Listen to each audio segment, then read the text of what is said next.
queridos amigos, boa noite. Estamos aqui mais uma vez juntos para estudar o livro dos médiuns, aqui no Rosas da Mediunidade.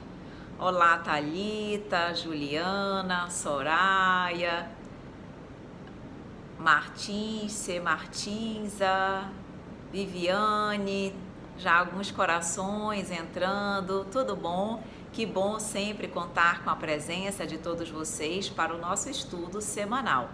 Iniciamos na semana passada o estudo do livro dos médiuns e hoje estamos aqui para dar continuidade com o estudo sobre o capítulo 2 do livro dos médiuns. Vamos estudar no capítulo 2 sobre o maravilhoso e o sobrenatural.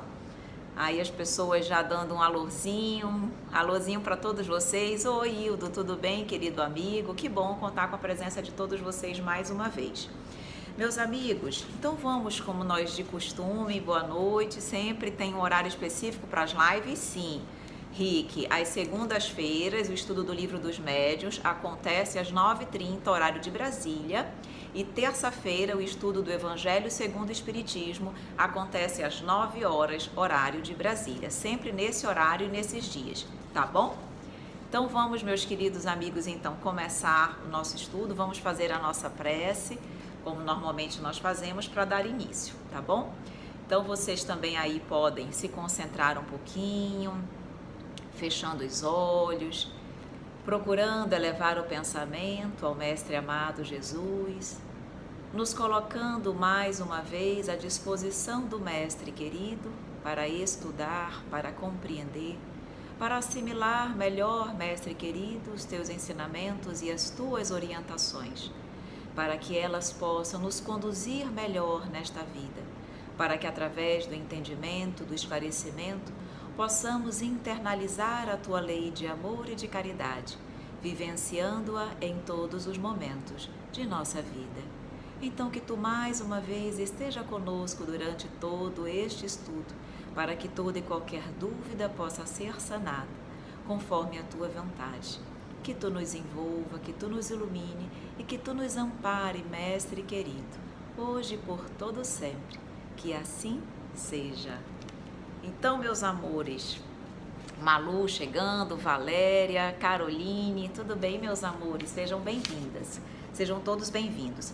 Então, como nós já havíamos falado, hoje nós vamos continuar o estudo do livro dos médiuns, tá? Segunda obra da codificação de Kardec, e vamos ver o capítulo 2, falando sobre o maravilhoso e o sobrenatural. E aqui nesse capítulo, Kardec começa justamente perguntando: o que é o sobrenatural? O que é aquilo que nós normalmente consideramos como milagre, tudo aquilo que é considerado sobrenatural e maravilhoso? E aí ele fala justamente aqui no item 7, tá? Para quem tem o livro e está acompanhando conosco, ele começa nesse parágrafo dizendo: o que é o maravilhoso para vós? O que seria o sobrenatural? O que é contrário às leis da natureza, ou seja, o maravilhoso, o sobrenatural é aquilo que é contrário às leis da natureza? E aí ele continua: e tu conheceis bem ou tão bem essas leis da natureza, para que vos possa assinalar um limite entre aquilo que é natural e aquilo que é sobrenatural? Na verdade, Kardec, claro que o capítulo é grande, nós não temos condições de ler o capítulo todo, nós vamos fazer uma síntese para que vocês possam bem compreender e, claro, também perguntarem e tirarem as dúvidas de vocês. Mas o que Kardec, logo no primeiro momento, ele coloca é o seguinte: o que seria sobrenatural? Sobrenatural é tudo aquilo que é contrário às leis da natureza, às leis físicas da natureza. E a doutrina espírita e Kardec vem nos mostrar que os fenômenos espíritas, os fenômenos considerados sobrenaturais, na realidade não tem nada de sobrenatural, ou seja, não afrontam, não contrariam as leis da natureza. Apenas existem leis que regulam esses fenômenos, leis naturais que fazem parte da lei de Deus, mas que ainda não foram descobertas pela ciência do homem. E claro, tudo aquilo que muitas vezes o homem não sabe responder, não sabe identificar qual é a lei que justifica ou é a causa daquele fenômeno, ele diz normalmente que é sobrenatural, miraculoso. Mas isso não significa que o seja. E Kardec vai fazer um raciocínio muito lógico. Ele diz o seguinte: raciocinem comigo. Deus é perfeito. Logo, todas as suas leis são perfeitas. E todas as suas leis são naturais porque partem dele. Ora, se existisse um fenômeno, alguma situação que derrogasse as leis de Deus, era uma forma de Deus estar dizendo que a sua própria lei não é perfeita. Porque aquilo que é perfeito não precisa ser mudado. Aquilo que atende a todas as necessidades e Deus não criaria leis que assim não fizessem, tudo aquilo que é perfeito não precisa ser alterado. Por que Deus, então, permitiria que certos fenômenos derrogassem as suas leis ou contrariassem as leis naturais? Claro que isso não acontece. Logo, Kardec chega à seguinte conclusão: o que de fato acontece é que os fenômenos considerados sobrenaturais pelo homem o são apenas porque as leis que são, digamos assim, que justificam os fenômenos, ainda não foram conhecidos pela ciência dos homens. E por isso, como o homem não sabe ainda a resposta, diz que é sobrenatural, mas não o é. E aí ele ainda vai dando alguns exemplos, por exemplo, quantas descobertas da ciência não eram, durante o decorrer do desenvolvimento da ciência, de todas as descobertas que aconteceram no mundo, não foram consideradas pelo homem como sendo absurdos, como sendo coisas do demônio, como sendo realmente coisas sobrenaturais. E depois, quando a ciência veio e demonstrou por A mais B a lei que regulava aqueles fenômenos, tudo deixou de ser algo sobrenatural e passou a ser algo plenamente natural. Não é verdade? Então é isso que Kardec já começa nos dizendo, tá bom? Oi, Tanta Verônica, Gustavo, Sanzaidan, tudo bom? Sejam bem-vindos. Então, primeira coisa que Kardec deixa bem claro: os fenômenos, até hoje em dia, não mais, porque na realidade já há um certo conhecimento, mas os fenômenos até hoje em dia, considerados na sua grande maioria como sobrenaturais, não o são, tá bom? Aí ele diz o seguinte: todos os fenômenos espíritas têm, por princípio, a existência da alma, sua sobrevivência ao corpo e suas manifestações. Oi, Rodrigo, tudo bem? Camila? Vejam, quem participou da nossa aula na semana passada, do nosso estudo, lembra que nós falamos que a existência do espírito decorre da sobrevivência da alma, que é o espírito após a morte do corpo físico, e que se esse espírito sobrevive à morte do corpo físico, ele naturalmente vai ter condições de continuar pensando, tem condições de continuar se comunicando, tem condições de desejar se comunicar com seus familiares que aqui ficaram, porque o amor, o sentimento não morre. Então, se eu continuo pensando, se eu continuo raciocinando, se eu continuo amando os meus familiares e se eu tenho mecanismos para me comunicar com os meus familiares através de pessoas dotadas de uma capacidade que permite a comunicação entre espíritos e encarnados, por que eu não iria utilizá-los? Porque se Deus permite que haja pessoas que tenham essa condição, isso seria contra Deus? Seria contra a sua vontade? Claro que não. Então é algo plenamente possível, tá? O Rick pergunta: em quais situações um espírito perderia não sobreviver à morte do corpo físico? Em quais situações o espírito poderia não sobreviver à morte do corpo físico? Eu não entendi. Todo espírito sobrevive à morte do corpo físico, Rick. Veja, todos nós somos espíritos imortais, todos nós sem exceção. Deus nos criou simples e ignorantes para sermos felizes e sermos perfeitos. E todos nós somos espíritos imortais. Tivemos um início, mas não teremos um fim.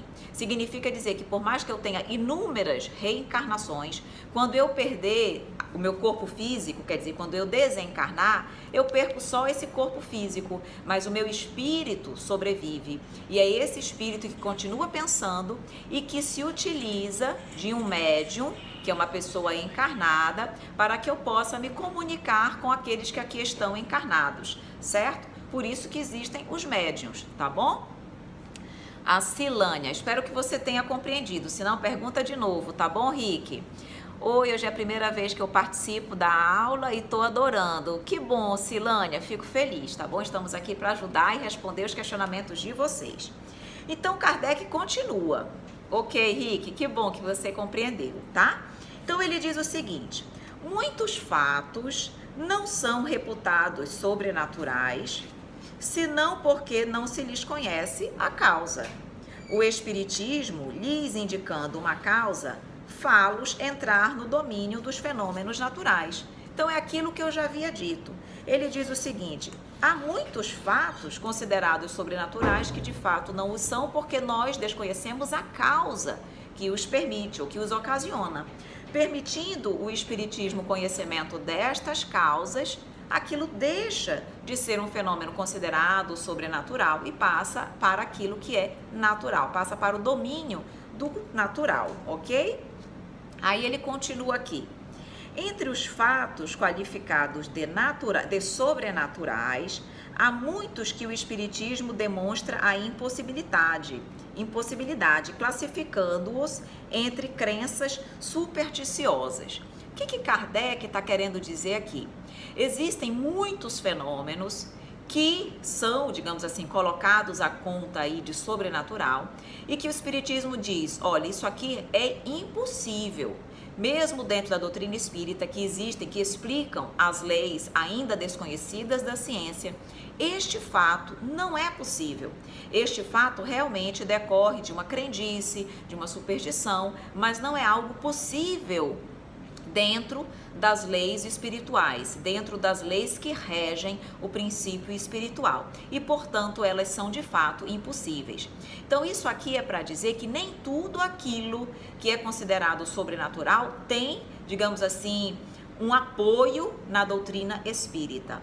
Ok? A doutrina espírita ela é muito lógica, ela é muito racional, ela é muito lúcida. Então, ela vai examinar, à luz dos princípios e das leis do princípio espiritual, se aquele fenômeno é possível ou não. Em não sendo possível, ela vai dizer, não é possível, por isso, por isso, por isso, por isso. Portanto, esse fenômeno está, digamos assim, à conta das crendices, tá bom? Então, é isso que ele está querendo dizer aqui. Nem todo fenômeno sobrenatural tem explicação, considerado sobrenatural tem explicação dentro da doutrina espírita. Aí ele vem dizendo, se bem que o Espiritismo reconheça em muitas crenças populares um fundo de verdade, mas ele não aceita de nenhum modo a solidariedade de todas as histórias fantásticas criadas pela imaginação. Então, quer dizer, embora algumas situações tenham um fundo de verdade e a doutrina espírita explica o que pode ser verdade dentro daquele contexto, não significa dizer que ele vai, digamos assim, ratificar a situação como um todo, mas apenas aquilo que pode de fato acontecer dentro da doutrina espírita, tá bom? A Adri pergunta, eu sou médium, mas não entendo muitas coisas. Por que os escritórios sem luz vêm tanto, e os mais evoluídos quase não vêm? Os espíritos sem luz, é que está digitado errado, os espíritos sem luz judiam muito de mim. Veja, Adri, eu vou lhe explicar por que na realidade os espíritos, digamos assim, mais imperfeitos vêm muito, porque são os que mais necessitam do nosso amparo. Você pode me perguntar, Evelyn, para que serve a mediunidade? Para ajudar. Em que item eu estou? Eu estou no item 2, no capítulo 2, eu estou fazendo, no item 14, no ponto 14, onde eu estou, digamos assim, resumindo os pontos trazidos por Kardec, tá? Então, procura aí no item 14, que é o que eu estou lendo, ok? Veja, então, na realidade, a mediunidade, Dri, é para ajudar. Ajudar quem? Aqueles espíritos necessitados que precisam de amparo. A espiritualidade superior não precisa, ela conhece a mediunidade. Na realidade, a gente é que precisa dela. Mas quem que na realidade precisa do médium? Os espíritos sofredores, porque é eles que estão, digamos assim, perdidos, porque é eles que muitas vezes não sabem que desencarnaram, porque é eles que estão longe do evangelho, porque é eles que muitas vezes não sabem rezar, porque eles não conhecem sobre a imortalidade da alma, não sabem que existe uma vida inteira maravilhosa no plano espiritual. E como é que eles vão saber disso? Através dos médiuns. Aí você pode me perguntar assim, mas Evelyn, eles não são desencarnados? Eles não são espíritos? Não tem um monte de espíritos evoluídos ao lado dele? Por que que os espíritos evoluídos não dizem para eles? Eles dizem. Mas olhem que interessante, aqui nós já vamos começar a entender uma das coisas mais fundamentais da mediunidade, da influência espiritual. Tudo é sintonia, tudo é vibração. Mesmo entre espíritos desencarnados, os espíritos muito inferiores, eles vibram muito baixo, tá? A vibração deles, a sintonia deles é muito baixa. E os espíritos evoluídos vibram numa sintonia muito alta. Então, como a vibração entre eles é muito diferente, os espíritos inferiores não conseguem ver os espíritos superiores, mesmo que estejam ao lado deles, mesmo que estejam falando com eles, mesmo que estejam tentando mostrar para eles que eles não estão perdidos. Eles ficam tão presos naquela sintonia, digamos assim, negativa, naquele sofrimento, que eles não percebem o plano espiritual superior ao redor deles. A mãe deles, desencarnada, a mãe de um espírito desencarnada como ele, pode estar do lado dele, ele não vê e não ouve a mãe dele. Porque a sintonia é diferente. Ele está numa sintonia muito materializada. Logo, quem é que ele enxerga? Logo, quem é que ele vê? Só as pessoas encarnadas, não veem os desencarnados. E aí, quando ele se aproxima de um médium, Dri, ele percebe o quê? Que aquele médium consegue perceber a presença dele, que aquele médium consegue sentir, consegue ver. Pronto, o que que ele quer? Ele vai buscar o auxílio daquele médium.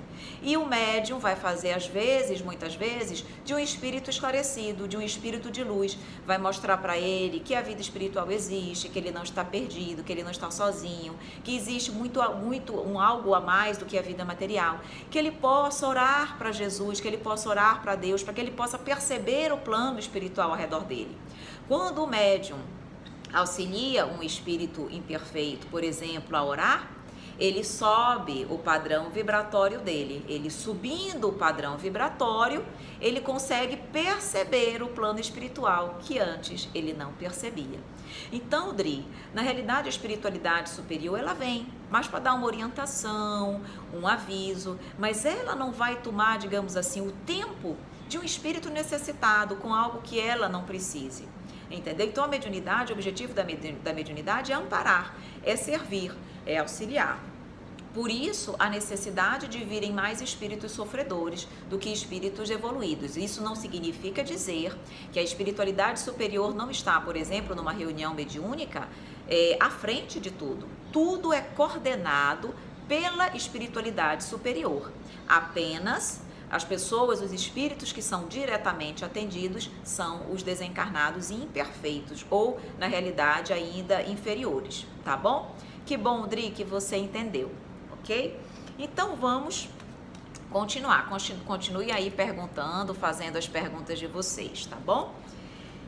Então, ele diz o seguinte, continua aqui no item 14 do livro. Julgar o espiritismo pelos fatos que ele não admite, é fazer prova de ignorância e tirar todo o valor à sua opinião. O que Kardec, que bom, Cristiane, que você gostou, minha querida, o que Kardec está querendo nos colocar aqui? Que ele diz o seguinte, olha, existem muitos fatos, como eu já disse, considerados sobrenaturais, que não têm o aval da doutrina espírita. Ao contrário, ela mostra que aqueles fatos não são reais, não são possíveis, ok?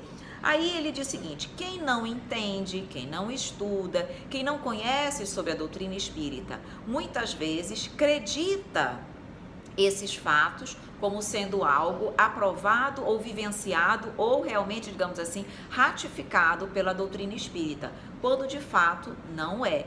Então o Kardec vem justamente na continuação aqui dos comentários dele, ele vai colocar isso, que muitas vezes as pessoas, por ignorância, por não estudarem a doutrina, não conhecerem a doutrina, colocam ou a conta da doutrina espírita ou do espiritismo fatos que na realidade não fazem parte da doutrina espírita, por ignorância.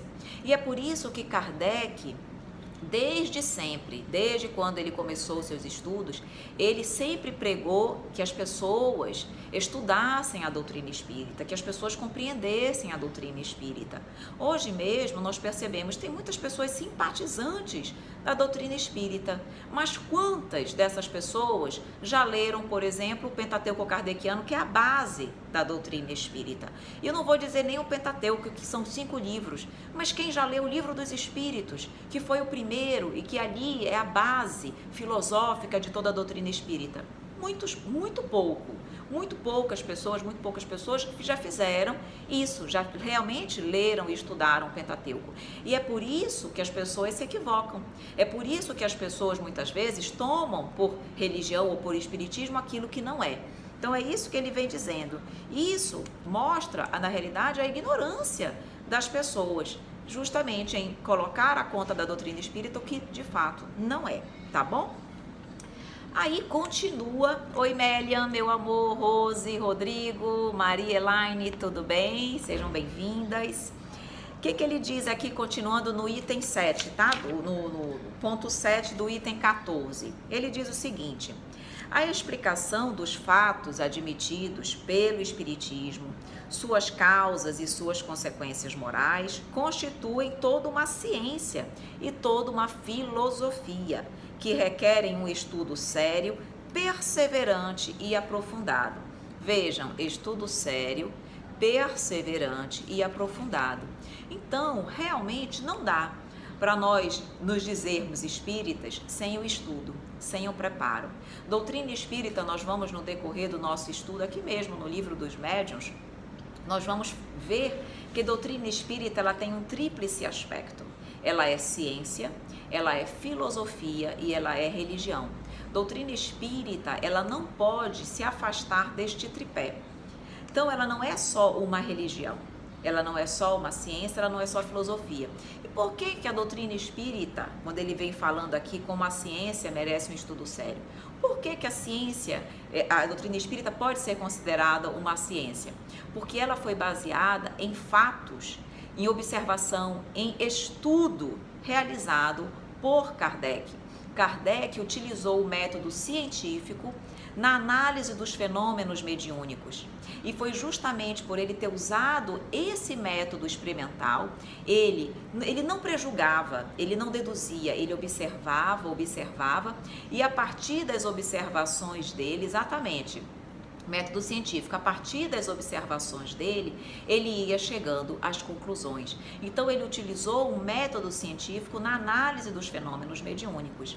E por que é filosofia? Porque a doutrina espírita, ela responde os grandes questionamentos filosóficos, questiona a existência de Deus, responde a razão de nós estarmos no mundo, por que nós aqui existimos, qual a finalidade da nossa existência, por que uns sofrem, por que outros não sofrem, por que tantas diferenças entre a humanidade.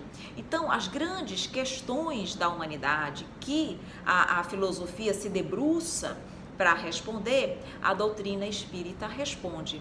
E por conta disso, ela tem um aspecto filosófico. E por que a doutrina espírita é também religião? Porque essa filosofia, essas verdades filosóficas que foram comprovadas através de métodos científicos se desdobram em consequências religiosas, trazendo realmente para o nosso coração, para a nossa vida, uma forma de viver. Uma forma que nos liga até Deus, que nos liga até o Pai, mostrando que nós realmente existimos porque Deus existe e aqui estamos para que possamos vivenciar a lei de amor. Então é realmente um tripé e é por isso que nós precisamos estudar para compreender isso muito bem, tá bom? É isso mesmo que vocês estão colocando, perseverança espírita coloca, são as respostas que acolhem o coração, que chegam ao nosso coração, exatamente, tá? Agrega valores morais, lembrando que os valores morais são justamente, queridos amigos, aqueles que nos orientam na condução da vida, do saber aquilo que é certo, do saber aquilo que é errado, do livre-arbítrio para que através do livre-arbítrio possamos escolher realmente as melhores atitudes, as melhores ações e os melhores pensamentos, tá bom, meus amores? Então aqui, vamos continuar aqui a leitura. E aí, Kardec nos fala ainda no ponto 8 do item 14 do capítulo 2 sobre o sobrenatural e o maravilhoso. Ele diz: o Espiritismo não pode considerar como crítico, sério, senão aquele que tiver tudo visto, tudo estudado, tudo aprofundado, com a paciência e a perseverança de um observador consciencioso, que soubesse sobre o assunto quanto o adepto mais esclarecido. Ele está dizendo aqui, que tivesse, por conseguinte, aurido seus conhecimentos em outro lugar além do que dos romances da ciência. E aí ele continua. O que ele está querendo dizer aqui? Muitas pessoas entrando, José, Altanair, Michele, sejam bem-vindos, tá? Já vou responder você, tá bom, Dri? Só fazer essa observação aqui do item 8 e já respondo a sua pergunta. Veja, então ele está querendo dizer que o Espiritismo não considera as críticas realizadas por pessoas que não estudaram, de fato, a doutrina. E nós, se nós formos realmente justos, nós vamos perceber que nós, infelizmente, temos o mau hábito de julgar sem saber, de julgar sem conhecer a completude da situação e dos fatos. E é isso que acontece com a doutrina espírita. Muitos julgam, muitos criticam sem ter estudado a doutrina, seus fenômenos, seus princípios, suas bases. Como é que eu posso criticar conhecendo algo apenas superficialmente? De modo algum. Então Kardec ele diz, se você quer conhecer a doutrina, até mesmo para refutá-la, você precisa estudá-la a fundo, saber todos os pormenores dela, conhecer verdadeiramente o seu conteúdo, para que a partir daí você tenha condições reais de fazer uma análise sobre o Espiritismo. Então isso é inclusive uma orientação para as nossas vidas, que nós temos o hábito de julgar muito sem conhecer. Nós nunca vamos ter, para início de conversa, conhecimento completo dos fatos, porque mesmo que nós tenhamos, nós só saberemos o conhecimento desta vida.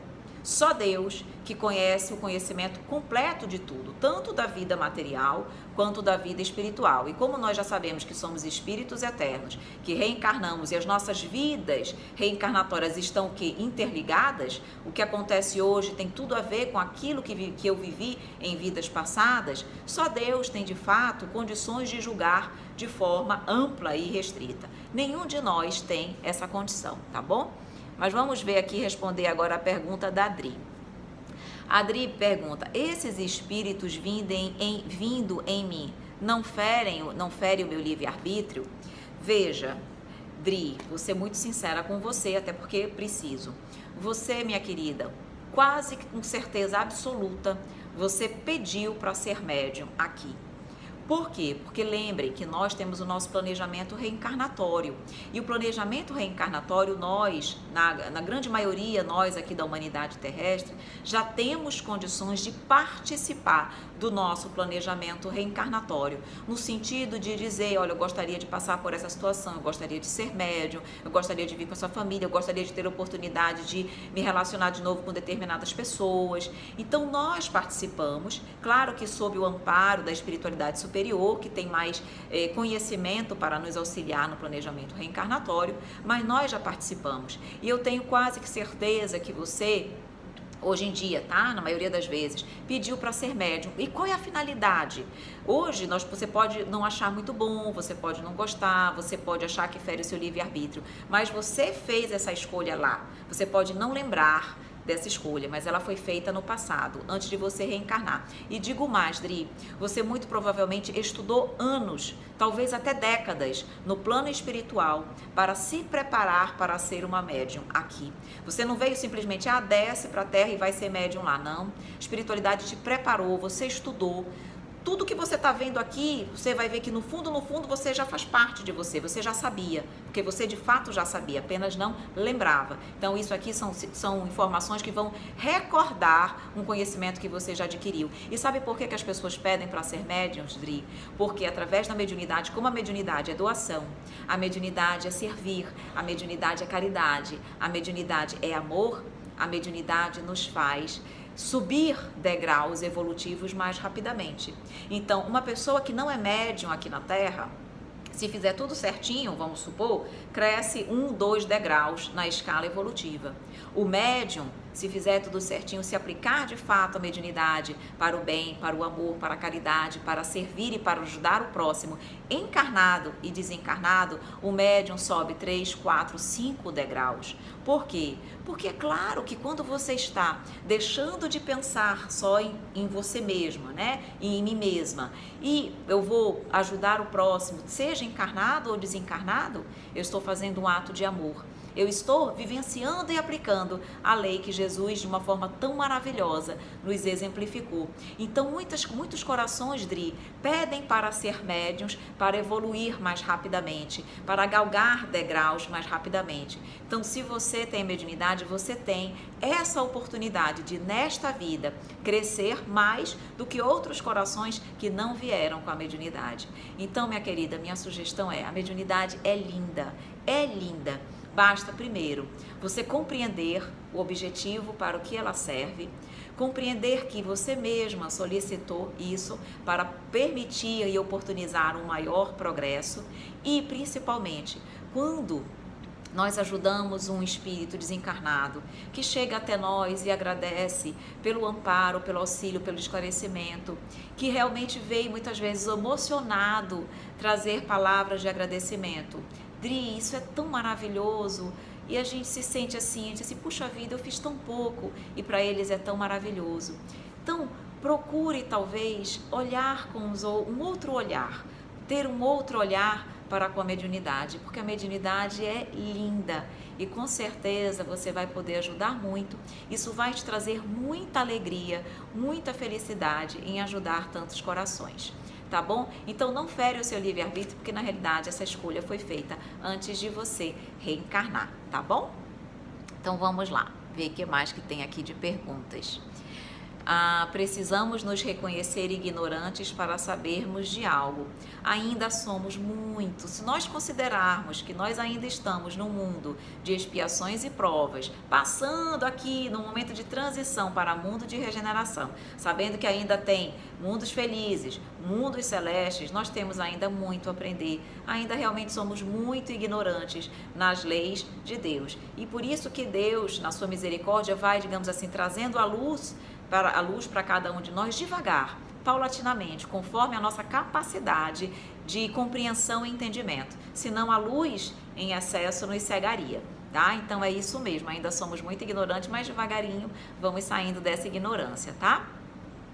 Por isso temos que estudar a Soraya, temos que estudar sempre essa linda doutrina, sempre Soraya, sempre, sempre, sempre, sempre, o tempo inteiro, tá bom? Débora, Dri, deveria ir ao centro e lá eles ajudariam. Talvez a Dri até vá, não sei, né, Dri? Talvez a Dri até já frequente algum centro. O ideal, Dri, é que, na realidade, esse estudo do Livro dos Médiuns, normalmente os centros espíritas oferecem, junto com digamos assim, a prática da mediunidade. Então, normalmente, tem o estudo da mediunidade e a prática. Então, à medida que você vai fazendo o estudo da teoria, de forma simultânea, você vai fazendo o desenvolvimento da prática, de forma bem orientada, de forma séria, de forma tranquila, e aí tudo vai acontecendo de uma forma muito sutil e agradável para o médium. Então, talvez realmente, não sei se você frequenta ou não, mas seria uma boa sugestão que a Débora também está dando aí, tá bom? Geldenoficial. Gelden, né? Estudou e precisa colocar em prática quando reencarna. Exatamente. Aliege, Evelyn, sempre ouço que deve-se trabalhar na mediunidade. Por que essa necessidade? Trabalhar no bem. Porque a mediunidade ela existe com esse objetivo. A mediunidade, nós, nessa condição que nós nos encontramos, não viemos com a mediunidade para deixá-la perdida. Vejam, vocês já não ouviram sobre a parábola dos talentos? Que dizia a parábola dos talentos? Que tinha um senhor que deu 5 talentos para um servo, 2 talentos para o outro, 1 para o outro. Aí ele viajou. O que tinha 5, multiplicou em mais 5, virou 10. Viraram 10 talentos. O que tinha 2 também trabalhou e multiplicou virou 4, viraram 4. E aquele que tinha 1 talento, ele com temor enterrou, e quando o senhor voltou, ele só entregou 1. aquilo ali se aplica às nossas vidas. O Senhor é Deus, os servos somos nós. Os talentos são todos os bens, talentos materiais e espirituais que Deus nos proporciona para que nós possamos multiplicar nessa vida, para que nós possamos multiplicar em benefício de nós mesmos e em benefício do próximo. Se nós enterramos o nosso talento, o que nós, por temor, nós estamos deixando de utilizar um bem que Deus nos proporcionou para trazer o crescimento nosso e da humanidade. Então não é para isso que Deus nos deu o talento. A mediunidade é um dos talentos. Será que eu vou sair daqui como o último servo que enterrou os seus talentos? Ou eu vou utilizar aquele talento em benefício do meu crescimento? Porque quando eu utilizo, trabalho com a mediunidade, sirvo junto com a mediunidade, principalmente nas reuniões mediúnicas, que é principalmente o grande local de utilização da mediunidade, e que eu estou ajudando, eu não estou multiplicando esses talentos? Eu não estou crescendo como ser humano e não estou multiplicando no sentido de ajudar a humanidade? Então aí sim, o meu talento está sendo bem valorizado. E lembrem, quanto mais talentos eu tiver e quanto melhor eu os utilizar, mais responsabilidade e crédito eu tenho perante Deus. Então ele vai dizer, olha Evelyn, você que cumpriu e multiplicou, utilizou de forma adequada os seus talentos, você se tornou merecedora de ter mais, você tem mais capacidade de continuar desenvolvendo os seus talentos. Mas se aquele que tinha um único talento não fez nada, enterrou o talento dele, ele vai dizer, olha, eu vou tirar, porque eu te dei, você não soube valorizar, agora você vai ficar sem, para que você possa dar valor ao talento que você tinha e multiplicá-lo. Então a mediunidade é para se trabalhar, para se multiplicar e para fazer o bem, e não para ficar, digamos assim, enterrada como um talento, tá bom? Soraya, por isso eu sinto essa vontade de me doar tanto. Que ótimo, Soraya, porque quando nós nos doamos, nós realmente deixamos de pensar só em nós e começamos a trabalhar e a pensar pelo próximo. E isso é caridade, é isso que nos evolui, que nos ajuda a evoluir e a crescer, tá bom? Oi, Fernandes, boa noite. O Fred disse tudo, ouvindo atentamente aqui pela primeira vez. Oi, Fred, tudo bom? Seja bem-vindo. Espero que você possa também sanar aqui as suas dúvidas. Fui chamado a te seguir e já pego uma live no início. Olha, que legal, que bom. Espero que você goste. Dri, obrigada. De nada, minha querida. Obrigada pela sua participação. Aqui o Faísca, eu sou iniciante na sala de passe. Comecei a chorar de não conseguir me controlar. Poderia ser algum espírito próximo ou me acalmando? Não, na realidade não era te acalmando. Na realidade era algum coraçãozinho ainda imperfeito, sofredor, que se encontrava no centro espírita e que estava provavelmente próximo a alguma das pessoas que lá estavam para tomar o passe. Você, talvez por ter uma sensibilidade mediúnica um pouco maior, percebeu a influência, digamos assim, de tristeza, de dor, de lágrimas daquele coração e se emocionou. Como é que tu pode saber se era, digamos assim, um espírito superior ou um espírito inferior? Pelas sensações, se aquele choro era de uma certa tristeza, uma angústia, um peso no teu coração, aquilo ali com certeza era um espírito entristecido, sofredor que estava no centro. Mas se as tuas lágrimas, como tu disseste que não conseguia se controlar, me parece realmente que é de um espírito mais imperfeito, porque se fosse de um espírito, digamos assim, trabalhador da casa, um espírito mais evoluído, seriam lágrimas mais suaves, seria um sentimento de paz, de serenidade, de alívio, de bem-estar. É uma outra sensação, é justamente pela sensação que nos traz que nós sabemos identificar a condição do espírito que está ao nosso lado. Quando nos traz sensações positivas, alegres, são bons espíritos. Quando não são, são espíritos sofredores, tá? Aqui a perseverança espírita. Evelyn, estou muito feliz de te encontrar aqui. Que bom, eu também fico feliz, tá? Vamos lá. Evelyn, estudando a parte teórica, como estamos fazendo aqui, é uma forma de iniciar o desenvolvimento mediúnico? É uma forma de auxiliar, tá? Porque a mediunidade, ela pode, na realidade, aflorar em qualquer época.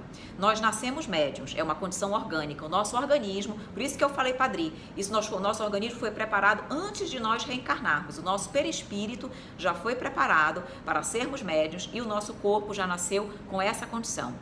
Mas ela pode desenvolver na fase infantil, mesmo sem eu ter estudo, na fase adulta, na fase de adolescente, até mesmo na fase idosa, tá? Então ela pode aflorar em várias épocas da sua vida. O que vai determinar a época? O teu planejamento reencarnatório. Se é na fase infantil, em qualquer época. Pode ser que tu venhas com um planejamento que diga, olha, tu vais ter a oportunidade de conhecer, faltam só 20 minutos.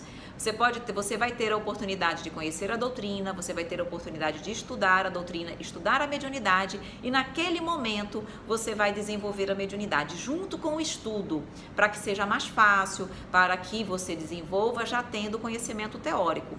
Mas pode ser também que você precise passar pela situação da mediunidade, do aflorar da mediunidade, ainda ou antes de conhecer a doutrina.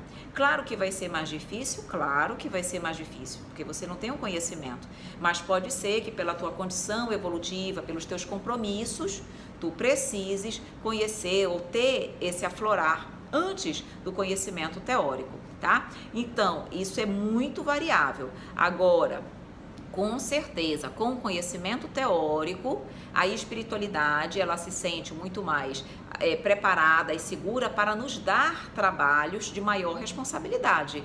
Por quê? Porque se eu estudo, eu estou sempre me colocando de uma forma mais flexível para a espiritualidade. Quanto mais estudo eu tenho, mais trabalhador, mais flexível, mais apto para as responsabilidades que a espiritualidade vai me dar. Então é claro que ela vai me utilizar, eu vou ser um recurso maior para a espiritualidade se eu tiver o conhecimento teórico, como nós estamos fazendo aqui. Claro que se você tiver que desenvolver, a mediunidade pode, a espiritualidade pode aproveitar esse estudo que nós estamos fazendo aqui para já começar um certo desenvolver, aflorar da tua mediunidade para que você possa procurar no centro e a partir daí desenvolver de uma forma mais orientada. Mas é a espiritualidade que vai, digamos assim, fazer essa análise, tá bom? O Alessander, tudo bem? Boa noite. Cheguei atrasada, encerrei agora há pouco o Evangelho no Lar. Não tem problema, ainda dá para participar com a gente da live, tá bom? Amélia, oi Amélia, minha querida.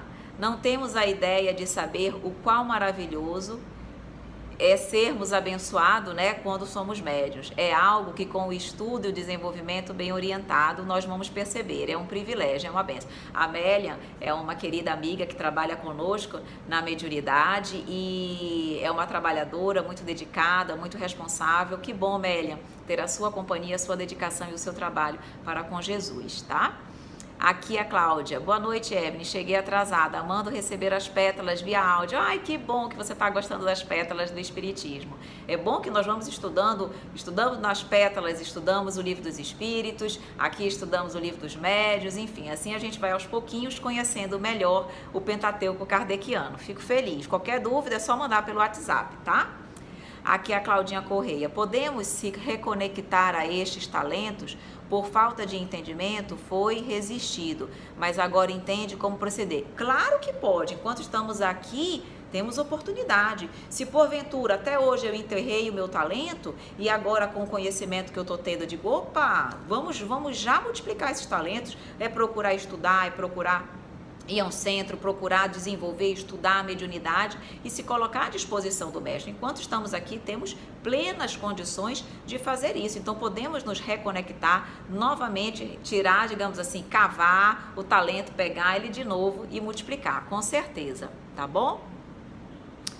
A Débora, ele deveria falar com o dirigente e na prece final retirar os miasmas, não, Evelyn? Na realidade, Débora, é porque talvez ele vai no início, tá bom? Porque a verdade, o passista, ele não, digamos assim, absorve essas energias, tá bom? O próprio passista, no curso de passe, que é dado nas casas espíritas, ele aprende a dissipar as energias, que é o que o médium faz.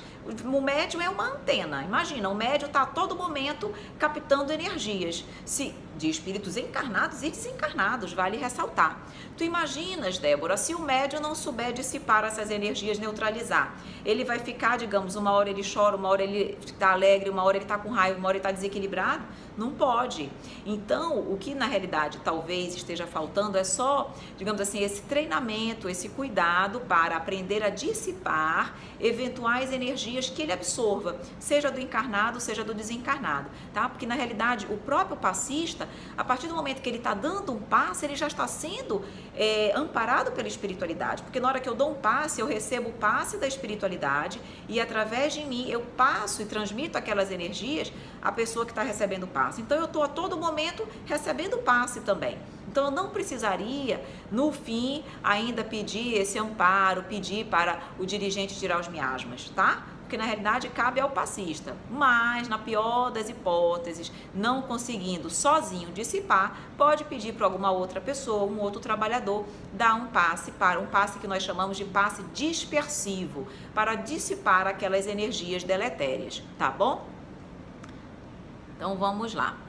Aqui, Faísca de Floripa. Desculpe, não fui claro. Eu fui tomar um passe. Eu estava triste e angustiado. Mentalizei o perdão de Cristo e chorei sem parar. Saí de lá e pensei que estava com algum espírito que veio me acalmar. Entendi, Faísca. Realmente eu entendi que você estava dando o passe. Veja, é possível que se você dizendo assim, olha, eu fui tomar um passe, eu estava triste e angustiado. Mentalizou o perdão de Cristo, fez muito bem e chorou sem parar. A questão toda que eu te pergunto é, como você se sentiu depois?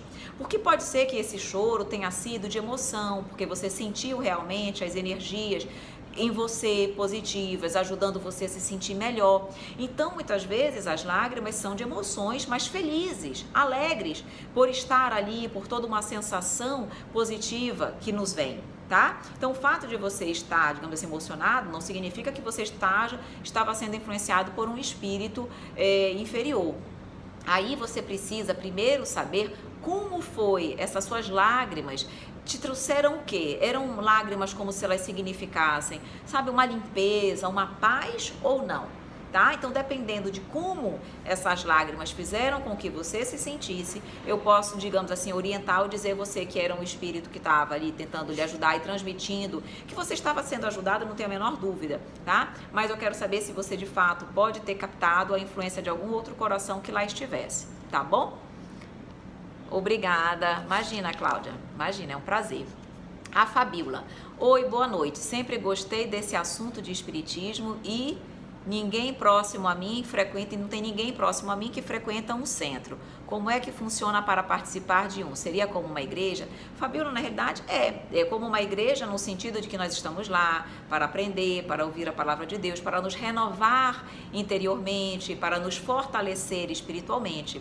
A única, digamos assim, a diferença que há é que a doutrina espírita tem os seus princípios, ela explica sobre a imortalidade da alma, sobre a vida após a morte, sobre a reencarnação, ela nos mostra qual é a necessidade de nós, digamos assim, compreendermos esses princípios, e a doutrina espírita, dentro do centro espírita, existem várias atividades. Existem atividades de assistência espiritual, que não tem nada a ver diretamente com a mediunidade, tá? Onde você vai lá ouvir o evangelho, onde você vai se fortalecer espiritualmente, receber um passe, ouvir uma palestra pública, para te elucidar, te trazer um conforto espiritual. Existem trabalhos que são do departamento de doutrina, que são cursos, por exemplo, esse que eu estou fazendo aqui com você. Lá no centro oferecem o estudo do Livro dos Espíritos, Livro dos Médiuns, sobre mediunidade, o céu e o inferno, o evangelho. São cursos para trazer conhecimentos.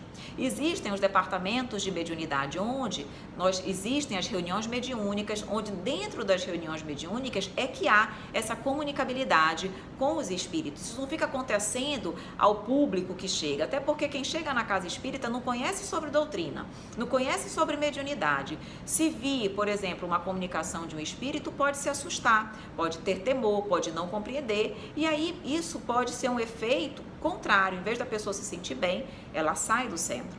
Por isso que a mediunidade, o estudo e a prática da mediunidade é importante. E isso acontece depois que a pessoa já tem um conhecimento prévio. É por isso que os centros espíritas oferecem o estudo sistematizado da doutrina espírita, que chamam de ESG 1. Tem o ESG 1, tem o ESG 2 e o ESG 3, que na realidade se chama tomo único.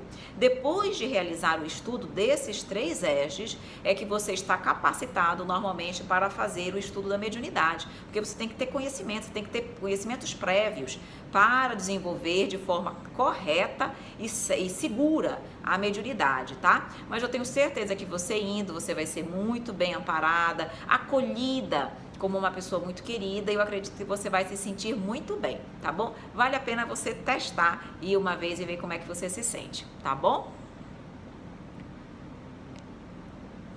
O faz livre e calmo, dormir como um anjo sem sonhar. Então, com certeza, foi realmente em função dos fluidos positivos que você recebeu. E aqueles fluidos trouxeram para você emoção, paz e calma, tá? Então, não era nenhum espírito que, digamos assim, seguiu com você. Era realmente um amigo espiritual que te beneficiou com as energias positivas e você percebeu, tá bom?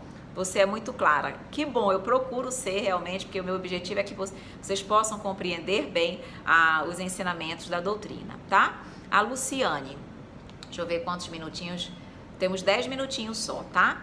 A Luciane diz, foi no Espiritismo que encontrei consolo e respostas para dúvidas que eu tinha. É preciso estudar sempre. Exatamente. É por isso, Luciane, que a doutrina espírita é considerada a doutrina que ilumina consciências e consola corações, tá bom?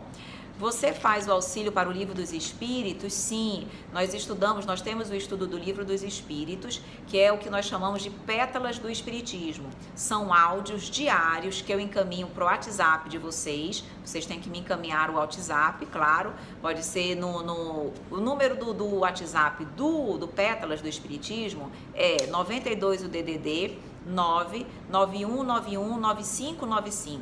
Vocês podem me encaminhar uma mensagem, pedirem para serem incluídas na lista de transmissão, e aí diariamente vocês vão receber o estudo de uma pergunta do Livro dos Espíritos. O Livro dos Espíritos tem 1019 perguntas. Então, todos os dias nós mandamos um áudio explicando e estudando uma pergunta, tá? Então, é um áudio que varia em torno de 8 a 12, 13 minutinhos. É só áudio. Então você pode estar fazendo alguma coisa, está no carro e você está tendo a oportunidade de estudar o Livro dos Espíritos, tá? Então é o Pétalas do Espiritismo, ok? E o estudo do Evangelho segundo o Espiritismo acontece às terças-feiras na live de terça, tá bom? De nada, Fabiola, que bom que você teve a sua dúvida sanada. Qual o dia que está fazendo o Evangelho no Lar? O estudo do Evangelho acontece às terças-feiras, no horário 21 horas de Brasília, 20 horas de Manaus, tá bom? Repete o WhatsApp, por favor. 92 o DDD 991919595. Quem quiser, de qualquer forma, pode me mandar uma mensagem no privado do Instagram mesmo, que aí eu inscrevo quem quiser, quem realmente desejar, no Pétalas do Espiritismo, tá bom? A live amanhã na terça é sobre qual tema? A live amanhã nós vamos finalizar o capítulo 5, Bem-aventurados os aflitos, falando sobre provas voluntárias, o verdadeiro silício. Vai ser o tema da nossa live de amanhã. Já disse novamente o WhatsApp, tá bom? A Silânia. Desde criança que acontecem coisas estranhas comigo. Sinto coisas, pessoas, mas parou por um tempo. Mas hoje, adulta, isso se intensificou. Professores espíritas me disseram que eu era médium. Exatamente, a probabilidade é essa. Na fase infantil, até os 7 anos, aparece mais fortemente.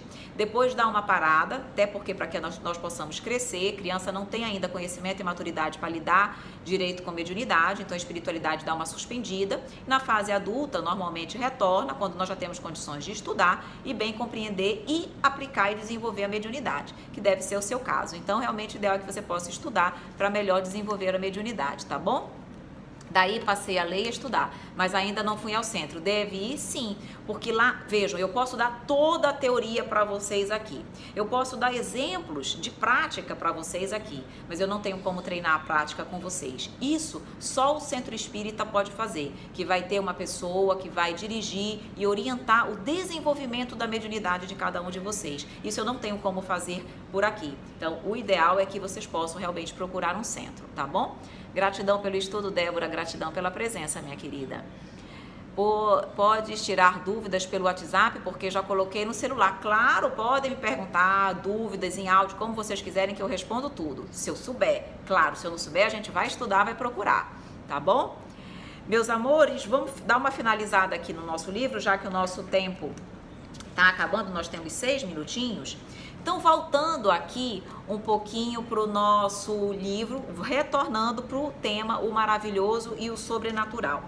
Então, Kardec, depois que faz essas observações que eu já trouxe para vocês aqui, eles dizem o seguinte, ele reforça mais uma vez que a doutrina espírita não derroga nenhuma... interessante aqui, não ia falar com a clareza que precisa ser falada. Kardec vem dar uma característica dos milagres. Ele diz o seguinte, os milagres têm 2 características. Primeira, que milagre é aquilo que derroga uma lei, ok? E ele diz, primeira coisa, espiritismo não derroga lei nenhuma. Tudo que acontece dentro da doutrina espírita faz parte da lei de Deus, apenas leis não conhecidas pela ciência, mas são leis de Deus, ou seja, não há derrogação de nenhuma lei. E ele vem dizendo que o milagre tem essa característica. E outra coisa, ele diz, o milagre, uma outra característica do milagre é acontecer de forma isolada, esporádica. E ele diz, isso também não acontece com a doutrina espírita, porque os fenômenos espíritas acontecem desde sempre, desde o início da humanidade, e acontecem constantemente, com frequência. É difícil nós não conhecermos alguém em nossa família, um amigo, um familiar, que já tenha vivenciado uma situação dentro da doutrina espírita, dentro do fenômeno espírita. Então ele diz, não é milagre, porque não é algo que acontece de forma isolada, é algo constante, mostrando mais uma vez que os fenômenos espíritas estão dentro da lei de Deus, e é exatamente por isso que são tão naturais e acontecem o tempo todo, tá? Arley, beijo para você também, querida. Mediunidade passa para outras gerações de família? Não necessariamente, mas pode contribuir. Dri, como eu falei que nós já viemos no planejamento reencarnatório com essa necessidade ou não, o fato de eu ser filha de uma pessoa que tem mediunidade não significa necessariamente que eu serei, porque eu posso não ter aquela necessidade no meu planejamento reencarnatório, mas, tá, contribui de alguma forma, porque não é uma condição orgânica, tá? Então, considerando que existe a hereditariedade física, é possível que os genes daquele pai, daquela mãe que tem uma certa mediunidade também se transfira um pouco para mim, mas eu só desenvolverei a mediunidade se aquilo estiver previsto no meu planejamento reencarnatório. Caso contrário, não, mas pode facilitar, tá bom? Beijo também, Soraya, beijo a todos vocês, meus amores. Então, vamos lá, nós temos 3 minutinhos antes de nós finalizarmos. Então, o que eu quero deixar para vocês aqui sobre o tema, o maravilhoso e o sobrenatural?